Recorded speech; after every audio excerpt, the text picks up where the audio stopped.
Hello, everyone, and welcome back to Cooking with Suzanne. So today we have a guest joining us, Amanda Stack. And for anyone that has ever attended or joined us for a dinner at Suzanne Fine Regional Cuisine knows very well that Amanda has worked in the kitchen with us. She has worked at the front of the house. She's been our hostess. She has worn many hats of many colors. And we are so thrilled to have her here tonight with us, preparing our dinner together. Amanda lives in Virginia. We now live down in South Carolina. And so I'm thrilled that we're going to prepare a really nice, simple dinner to share with you tonight. Hi, Amanda. Hey, Mom. Hey, everyone. Thank you to everyone that follows my mom's cooking channel.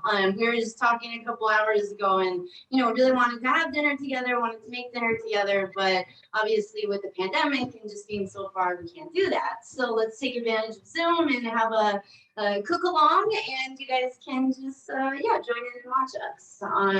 All right, Mom, what are we making for dinner? So tonight we're going to make a very simple chicken dish, which is absolutely wonderful. It is perfect for weeknight cooking. It's also very nice for entertaining. And there's only a few ingredients. So the first thing that we're going to talk about, which I've already shared with Amanda, and she already prepared the very first step. So we're going to use chicken thighs. And these are chicken thighs, bone in, skin on.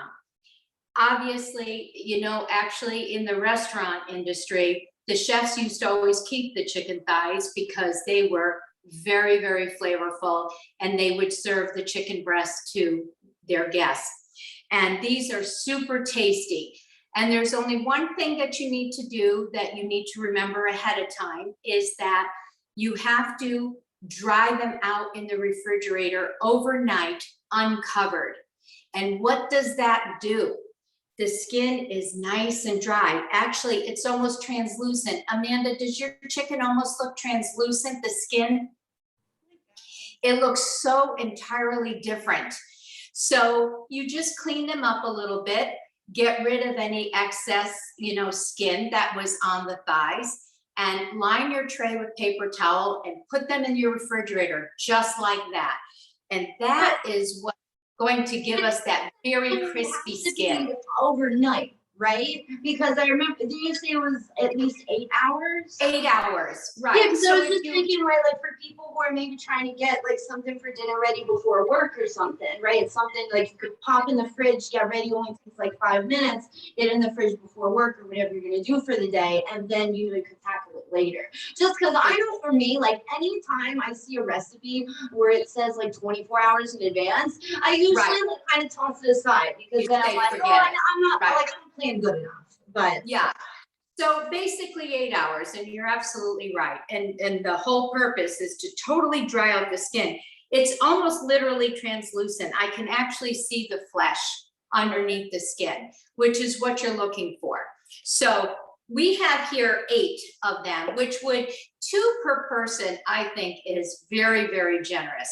And this is a dinner in the summertime. You want to serve it with a simple salad, so just nice and easy. So this is very easy, either entertaining or just weeknight meals. So let's just put this aside and we will talk about our other ingredients. All you need is a large Spanish or sweet onion, made along the lines of a Vidalia onion, but you need a good size one, especially if you're going to do 8 thighs.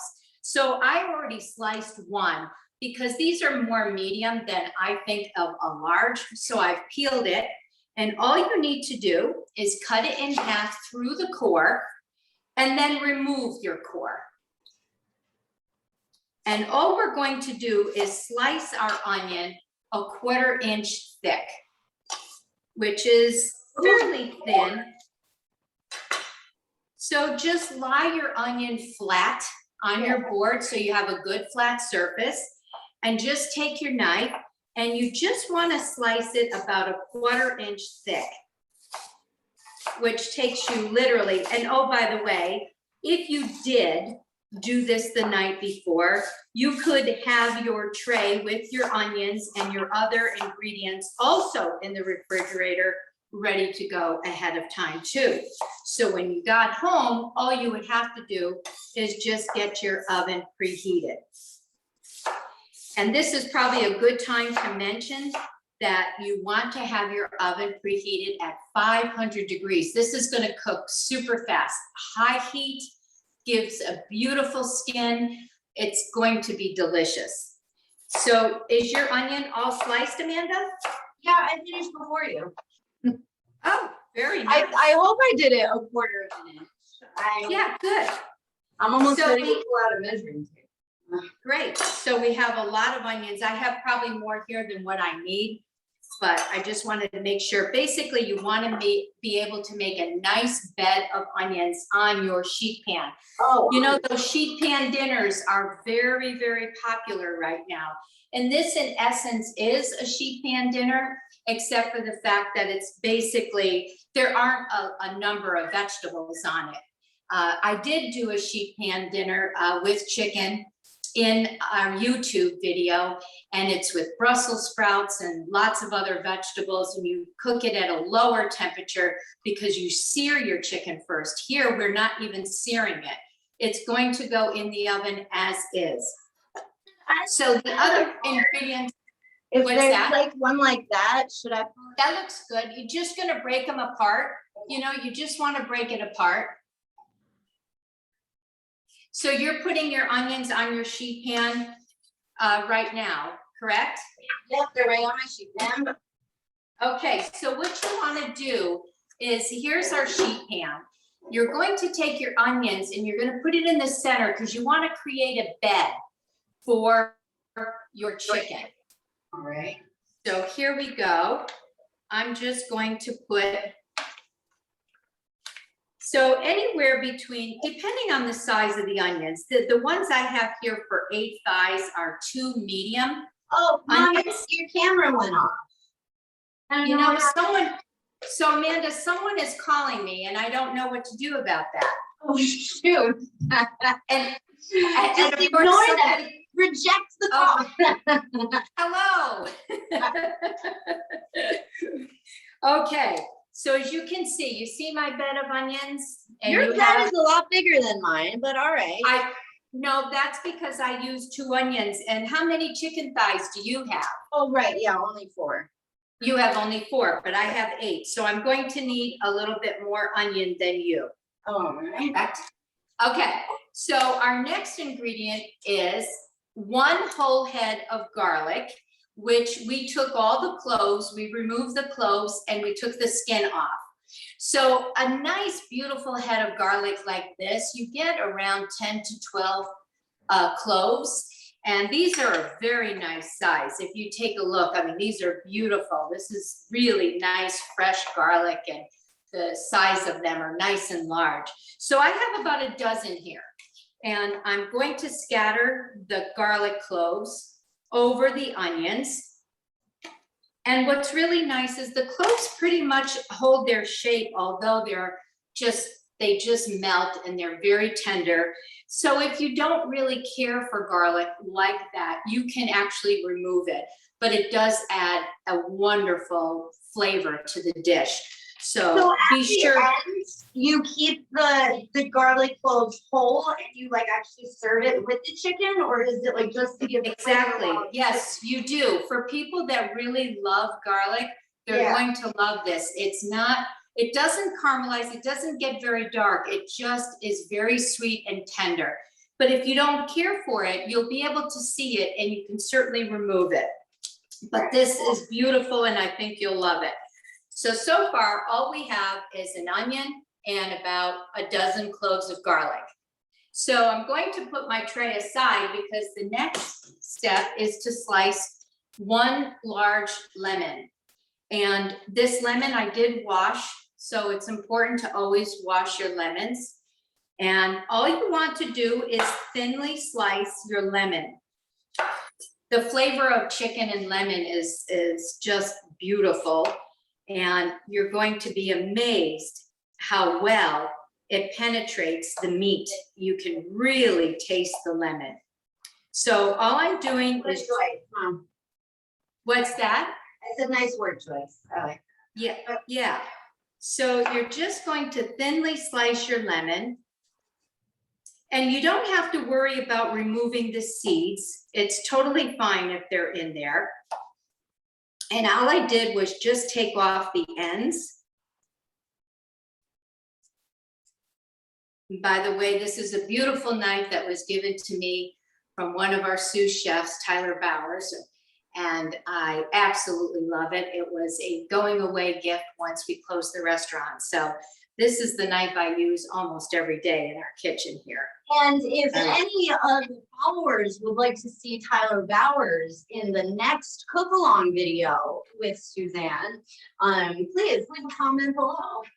Oh, I think that's a great idea. I would love to do that. That would be fun. Okay, so now we have our lemon.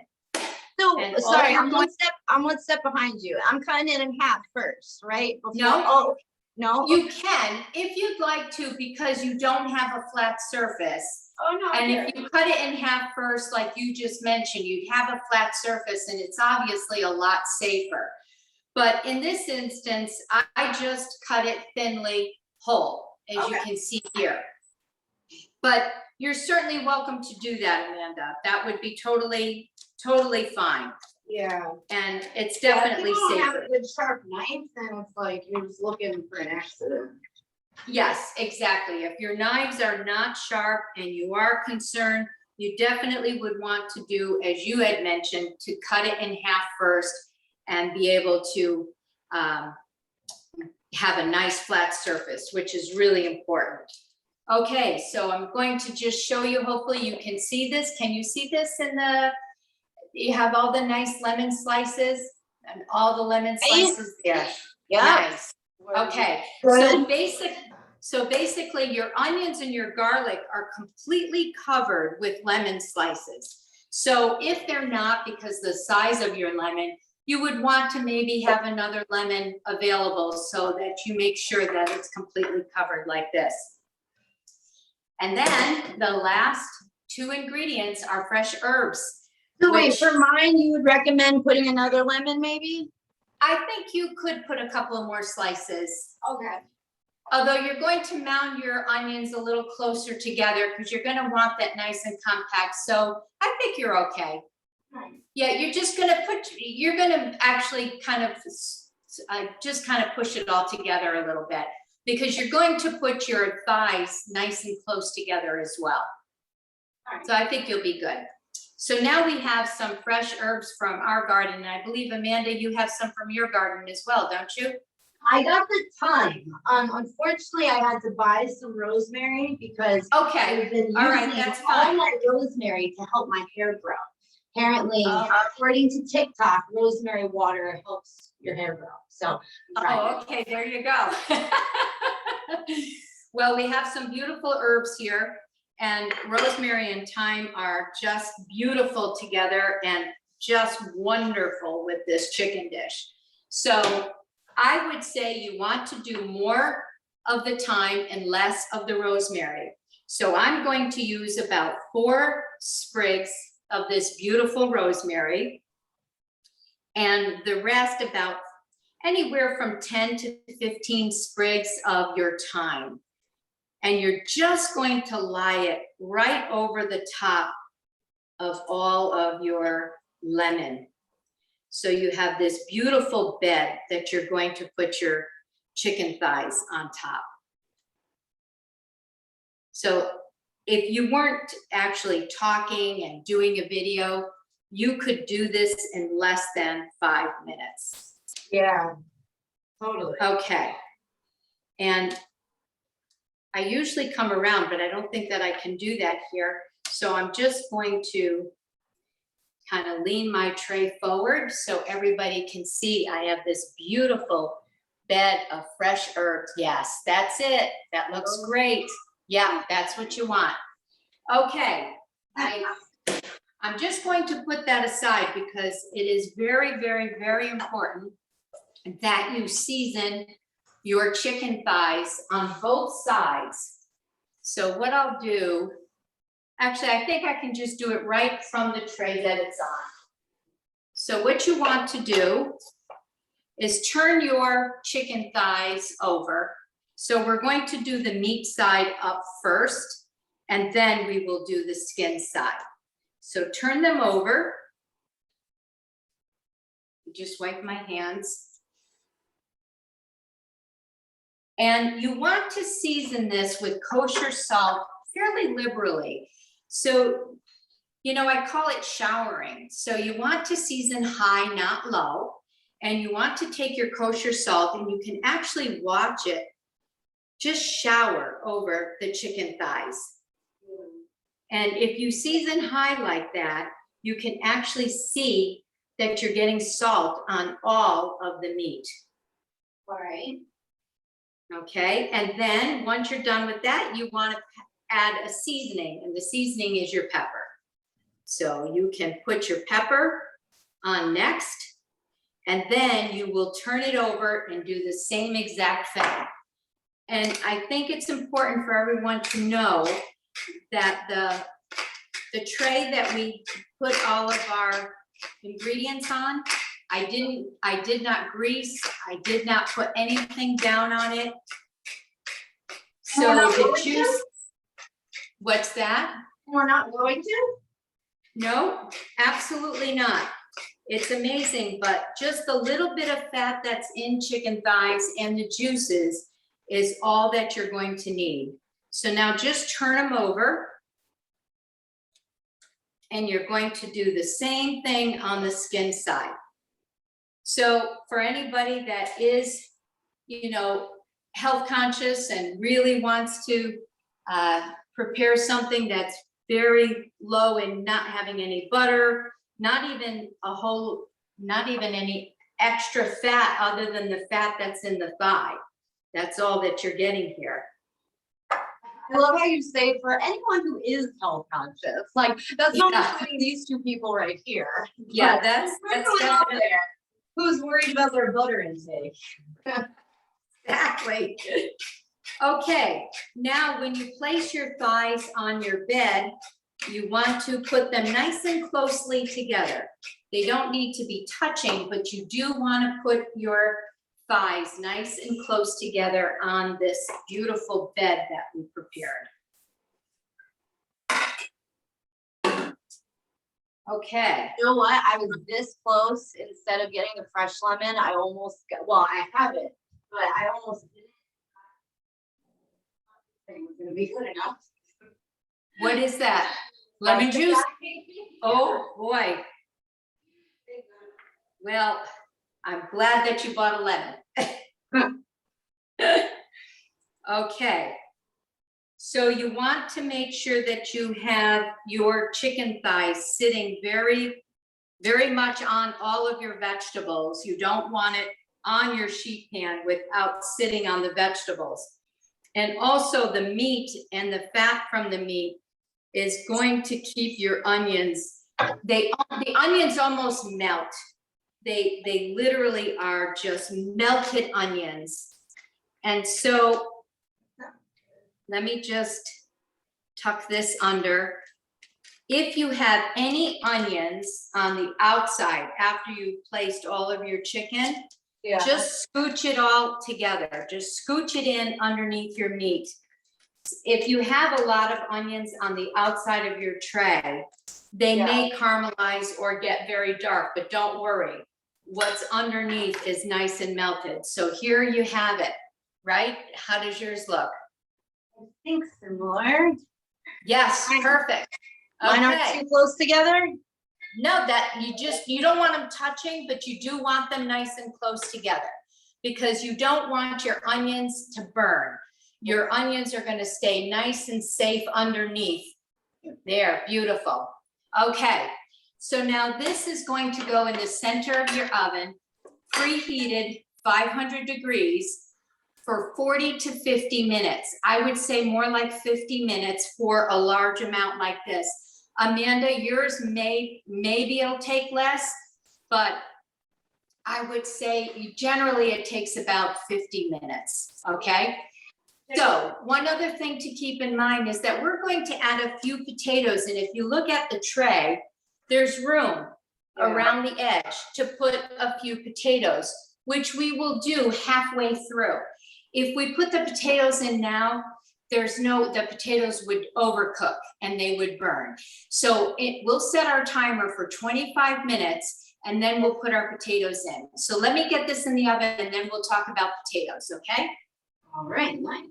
And so if you notice, I'm not drizzling any olive oil, nothing is going over this. This is completely dry.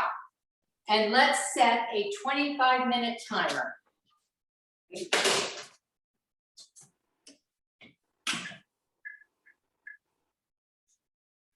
Okay, so you can use Red Bliss potatoes, you can use baby Yukon Gold potatoes, and in my case, I have some small Yukon Gold potatoes right here. And Amanda, I think you have a different potato, right? Yeah, I just have the baking russet potatoes. Okay, so baking potatoes are perfect for roasting. The only thing what you're going to do is I would take a potato this size, which is a small potato, and split it in half. So you probably want to split your baking potato in half first, and then do about 1/2-inch slices. So go lengthwise, cut it in half lengthwise, and then do some thick slices. You should probably get maybe 6 slices out of each half? Okay. 4 to 6 slices. You want it fairly thick. You don't want it too thick because they'll burn. So maybe 2 baking potatoes should be more than enough. And all I'm going to do is just split these in half. And I will season these with the same 2 ingredients, salt and pepper. And the only thing I'm going to add, not that you really need any fat, but I will drizzle it with a little bit of olive oil, just so that the potatoes don't start turning on us, because we're gonna wait 25 minutes, but in the meantime, you can have this done and ready to go. Yeah. So do you have a small bowl you can throw those in? Yes. Okay. If you want to get those in a small bowl, all we're going to do is season it with salt and pepper. Right here, a little bit of kosher salt. Hi. And a little bit of pepper. And then you can drizzle it with a little bit of extra virgin olive oil, and you'll be able to let these sit on your counter until you're ready to put them in the oven with the chicken. So just a little bit, just enough to coat the potato, like 2 teaspoons, not a lot. And then just take your hands and toss them. And your potatoes will be ready to go in. So there we go. We have our potatoes ready. I'm just going to put that aside. Okay, you have that done. And the only other thing that I would serve with this evening would just be a simple green salad. So we have nice, fresh Boston lettuce here that I'm just going to clean up. And when we come back, we can talk about how to dress it. I've done it in other videos, but there is actually a nice way to dress so that you don't overdress your salad.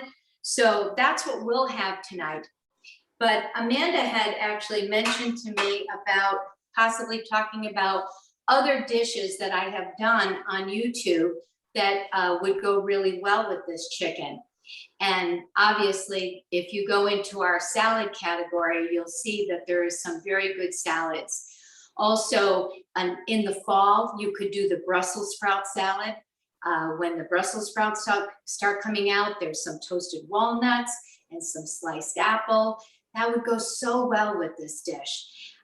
Fried rice or a rice pilaf. I did a fricassee of chicken with rice pilaf.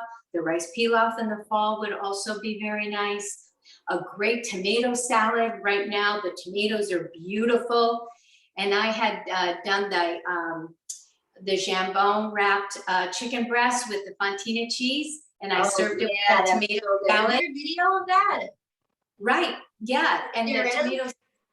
Yeah, there's a video for that. Oh my And- gosh, yeah, the Yeah. Frontino stuff, Yeah. prosciutto wrapped chicken is incredible. Yeah, if you haven't checked it out yet, definitely make it for dinner tonight. It's awesome. Yeah, that's definitely one of my favorites.